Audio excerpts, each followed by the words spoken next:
Alright, so this is the first episode of some whatever this is going to be called, but I've got Cody Bryant here. He went through a traumatic moped accident, and we're kind of going to learn his story. And so, first question I got for you is, what did life look like before your injury?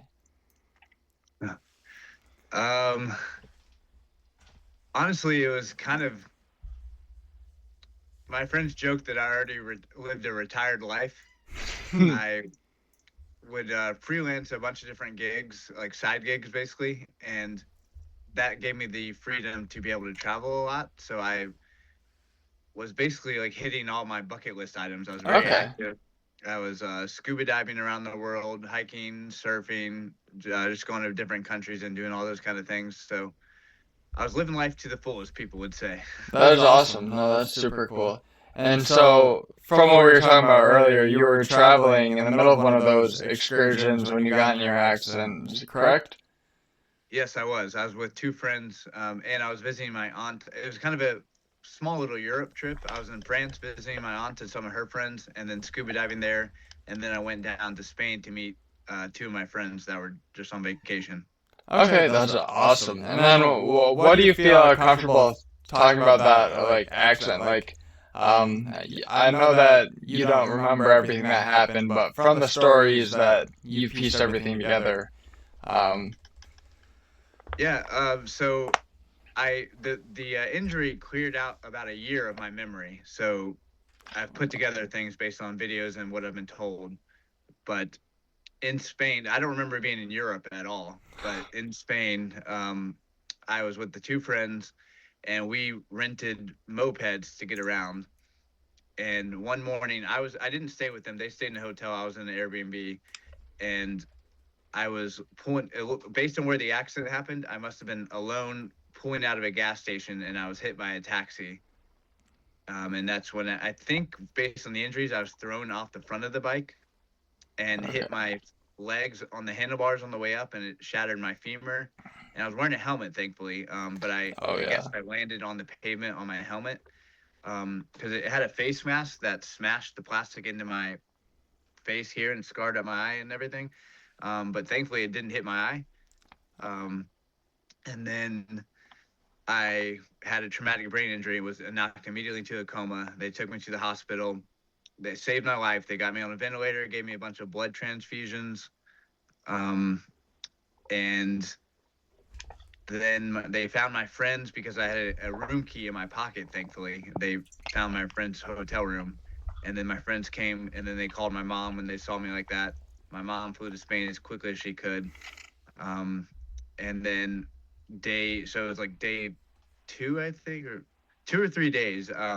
When my mom got there, she put her hand on my shoulder and was like, "Hey, Cody Bear, it's mom. I love you." And immediately, I like my eyes opened for the first time, which is crazy. And like my arms started flailing, and all the machines started beeping. The nurses ran into the room, and that was like kind of the first sign of like life I had shown.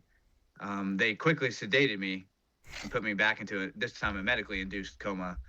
But my mom, that gave her hope, of course, at that point. And then I woke up from the medically induced coma after 5 days. Um, and then that they did surgery on my femur there. They determined I was medically okay to fly on a medical jet, and so my family found one, but because of finances, because they're very expensive, we had to get one that had a pit stop in Istanbul, Turkey. And then in Turkey, on the flight, I became very delirious and Okay. hallucinating, and was like ripping out my IVs and stuff. And um, they said they rushed me. I got so unstable to the point that they rushed me to the ICU right when we landed in Turkey. And then in Turkey, I was in the ICU for 2 weeks. And then finally, my mom decided I was medically okay. She thought I'd be okay to fly, but the Turkish doctors would not. And this is a whole long story, Ye- but the doctors thought I was a drug addict, for I because of the way I was acting with my brain injury. There was some Right. kind of miscommunication between the Spanish medical forms and the communication between my mom, and I really don't understand what happened, but Right. my mom Yeah. like not very happy. Yeah, I think I saw a little bit about that. It looks like it got very complicated when you were in Istanbul. Yeah. Yeah. So my friend, thankfully, my sister called my best friend Matt, and he immediately flew to Turkey, and then used the U.S. embassy to threaten the Turkish doctors to like let me leave, basically. And he got us out of the country. And so then it was a month and a half by the time I got back to the United States. And then Wow. I was able to check into a neurological rehab there, and that's when my real recovery started. Yeah. That is a good friend. Oh my God, yeah. So when you woke up, was it like kind of like a sudden like come to moment, or was it like kind of a slowly processing things as time goes on type deal? So I still don't remember any of that. So I don't remember like Okay. about 9 months prior to my accident to about 3 months after my accident. Okay. Gotcha. Okay, that makes sense. So you start remembering 3 months after where you kind of at in that point, and like was I remember in my situation, people were telling me every single day while I was in a coma, like, hey, this is where you are, this is what happened. Like, was it kind of like that where you knew where you are, you knew what happened, you were just starting to be more aware and collect memories better? Yeah, so it's in neurological rehab when I was inpatient living at the rehab. That's when near the end of it is when I started getting some memories. And my mom said I would ask like, "What am I doing here?" And she would say, "Cody, you got in a bad accident." And I guess I understood I got an accident because I would say, "I know, mom," but then I would say, "People break their leg all the time. Why are they making such a big deal about this?" Huh. And Rachel, I mean, my mom would be like, "Cody, you have a brain injury," and then I would just change the subject. I never acknowledged it. I didn't understand it. And then I was also paralyzed on one side of my body, Oh wow. and she said she would tell me like, hand me that cup, and I'd hand it to her with my functional side, and then she'd be like, no, Cody, with your other side. And then I'd look at it. She said my eyes would kind of like spin around a little bit, and then I'd just change the subject and not do it. So it's like somehow I sort of knew I couldn't, but then I also never acknowledged it. So Right. it's such a weird thing, man. I don't know why it works like That's that. a really weird thing. Shoot, I had a question. Let me try to remember it real quick. So something that I had while I was in the hospital is for the first little bit, I couldn't really form my own thoughts. I kind of would just grasp onto what other people were saying, and that would kind of funnel in my brain. Is that something that you kind of would say you relate to, or feel on a certain level? Um, I don't. I could. It's weird. Could actually speak pretty eloquently, surprisingly, but my mom. Well, these are not her words. My sister actually said she's like, you sounded good, but you were full of shit. So so it's like I could speak and communicate well, but I didn't comprehend like the big picture of things. Okay. Like she said my friends would call and I could speak to them, and they on the phone it sounded like I was totally fine. But then I'd tell them like, yeah, I'll see you Friday. Like, let's go see this concert. And like I would say shit like that and I was nowhere close to being able to leave the hospital. So it is weird. I even in Spain, I even spoke a little bit when I was in Spain, and my mom told me that I was like yelling at her. I was like, "Why isn't Dad here? Send him an Uber." Hmm. And she's like, "Cody, you can't Uber from North Carolina Right. to Spain." Yeah. But No. I didn't get that kind of thing. There were situations that I was in where I would just be like, I'd be like, hey, it's not possible. Like, yeah, but I want it, so it's gonna happen. And I would just go on believing, and then an hour would pass, and I would forget about it. Yeah. So, how did this? I know your family was kind of running around like different countries, different hospitals. How did that kind of affect them, like mentally and I guess faithfully, and I guess physically as well? Because I guess that's a lot and everything. Well, it's funny. My mom, when I was in Turkey and she said I started speaking again, she said I looked at her and was like, "Mom, aren't you glad I'm showing you the world?" She's like, "Cody, I've seen enough hospitals." Huh? That's actually really But funny. yeah, my one of my really good friends started a GoFundMe to help my parents and me, um, and because my mom obviously the priority was my health. No one Right. was even thinking about finances, even though Yeah. it was insane. So thankfully, my friend's Cam started the GoFundMe, and it had a very good reception, raised a lot of money very quickly. Um, and that helped fund the Turkish and Spanish hospitals because that was all Okay. cash. Right. And then the medical flight was crazy expensive. Um, so thankfully my friends came together to make that work. And then some of my best friends like hacked into my finances to help, and Hmm. uh, so a lot of people came together to make the financial part work okay. Yeah, it's incredible And the amount of people that are there to support you when you really need it. Like people that you would never yeah, think man. of, or like distant, like you met one time or twice in your life, and they're like so generous with their donations or in the prayers and the care for your family, and it was really Yeah, incredible the support in communities. we have one little silver lining of this kind of thing is you see a lot of good in people that come out Yeah. when you're in a situation like this.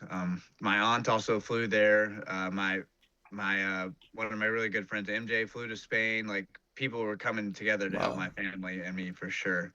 Um, but yeah, the trauma my family went through is probably the worst of everything. Yeah, I mean it's nothing like you or I have ever experienced. Seeing like I've never experienced a loved one get in a car accident that's like we don't know if they're gonna survive or not for days, and like even weeks in the hospital stays, something will go wrong and suddenly someone will pass. It's like, I've never experienced that, so I don't know what it would be like to be on my family side of that, and like Yeah, that's another thing I'm really trying to understand and like hear how other families, go through those types of traumas, learn more about my family's struggles throughout everything because I just want to there's a big gap in the trauma world of support. I think long term, I don't know about you, but it just kind of feels like after it's like you can function in society, it's like then there's not as many support options unless you go actively looking for them, which not many people are gonna do. So I would kind of want to be a area of support that comes looking for people that is advertised everywhere that you see is that's inviting support for families and patients. hmm So how did this entire experience kind of change how you see life and kind of your outlook? Well, there are I mean, many they feel kind of cliche to say, but they're true. I of course don't take anything for granted anymore. Like, I mean, I was totally paralyzed on one side of my body, so like every Right. little movement I could gain was like emotional. I mean, I remember the first time I was able to turn my hand this way to put shampoo in the shower on my hand and put it on my head. Like that, I started crying because Oh before I yeah. had to stick it on my hand like this and had to go like this kind of. So just little movements like that. I mean, I couldn't get in and out of the shower by myself, and so definitely appreciate things a lot more. Now, anytime I can walk somewhere, I do walk. Yeah. I prefer to walk. Like I'd rather walk than get in a car, and just because I love how that feels now, knowing that I can do that and all the work I put in to be able to do that again. Right. Um, and then also my default now, I feel like with people because I look like I'm healthy and I've looked like I'm healthy for the past like couple of years actually. But I was obviously dealing with all the cognitive and psychological things. Right. And so it made my default for other people to give them grace and be like, they're probably dealing with something I don't know about that I can't Yeah. see. Just because I can't see it doesn't mean they're not going through a lot of hard things. Yeah. So it's definitely given me a lot more sympathy, empathy, um, and grace, patience with people. And then also I think I was a bit of an immediate satisfaction guy, or an instant gratification guy. Um, and now everything I've learned to do has taken like insane amounts of work Yeah. over long periods of time, like very consistent work without seeing any kind of gains in the short term at all. Right. And so it has definitely made my work ethic and patience. And I actually, it's kind of funny. I'm a little bit suspicious of anything that works quickly without a lot of work. Like now, Right. I I only appreciate the things that require a lot of hard Yeah, work. yeah, for sure. Yeah, no, it's funny that you say all the cliches are true because I've found the same thing. I go through life feeling like, oh my goodness, this change in mindset, this change, it's so cliche, this faith, this religion, it's so cliche of me to go through an accident where I almost die and suddenly have this, you know, faith in me, this drive in me. It's like, oh my goodness. But, so, gotta find something to keep going though, and, it's okay to, be the cliche when they're true. People aren't always going to understand. They don't necessarily need to. Yeah. And then, all right, awesome. So, a few more things, and I'll wrap it up. So, is there anything that you wish people understood more about trauma recovery? I guess that they don't really see. I think like it kind of goes along with what I was saying about the instant gratification thing. It Things will not happen in the time frame that you're expecting or that you hope, and then that can be discouraging. Right. And you'll feel your brain like want to give up because you're not seeing results. But even though you can't see a direct path to like where you want to be, you still keep doing the things that you know are or that you've learned or have been told or can lead you that direction. Like keeps taking one step forward, even if you think there's not a way to get to where you want to be. Just keep going anyway, because the way we're feeling right now in our current environment, it seems impossible to get where we want to be. But then you look back later after you've been putting in the work, and you're like, wow, I'm at this place now that I never thought I could have been. Right. So That's awesome. yeah, so don't use your current environment to assess what you think the future is going to be like. Like just keep working. Okay, awesome. I like that. And I guess on a final note, if you could give advice to someone who is going through a similar traumatic experience, what would that advice be? Um,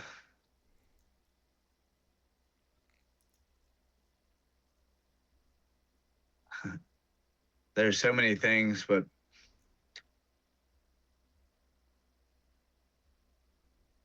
understand that dealing with trauma is something that there's not a exact playbook for, and that includes not just the person who is in the trauma, but everyone who is affected by it, and anyone in your network is affected by it. And there, because there's not a playbook of how to do it, everyone handles it differently. So it might not be the same way you handle it. So give everyone grace and love everyone, and don't push anybody away just because they handle things the way that you, a different way than you.